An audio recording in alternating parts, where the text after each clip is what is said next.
দেশৰ ষষ্ঠদশ লোকসভা নিৰ্বাচনৰ প্ৰথম পৰ্যায়ৰ ভোটগ্ৰহণ আজি অনুষ্ঠিত হয় অসমৰ 5টা আৰু ত্ৰিপুৰাৰ এটা লোকসভা সমষ্টিত। ইতিমধ্যে শান্তিপূৰ্ণভাৱে ভোটগ্ৰহণ সমাপ্ত হৈছে। পুৱাৰে পৰাই ৰাইজে ভোটগ্ৰহণ কেন্দ্ৰত ভিৰ কৰা পৰিলক্ষিত হয়। ৰাজনৈতিক দলবিলাকৰ ব্যাপক প্ৰচাৰ আৰু মোদী জ্বৰত আক্ৰান্ত ৰাইজে আজি ব্যাপক হাৰত ভোটদান কৰে। ভোটদানৰ হাৰ প্ৰায় 80%। আজি অনুষ্ঠিত হোৱা প্ৰথম পৰ্যায়ৰ নিৰ্বাচনত অসমৰ 5টা সমষ্টিত প্ৰতিদ্বন্দ্বিতা কৰিছে বিভিন্ন দলৰ 51জন প্ৰাৰ্থীয়ে। ইভিএমত বন্দী হৈছে তেওঁলোকৰ ভাগ্য।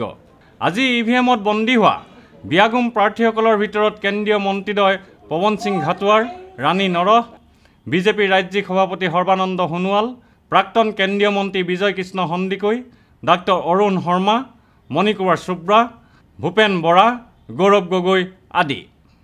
উল্লেখ্য যে অসমত দ্বিতীয় পৰ্যায়ৰ নিৰ্বাচন অনুষ্ঠিত হ'ব 12 এপ্ৰিলত।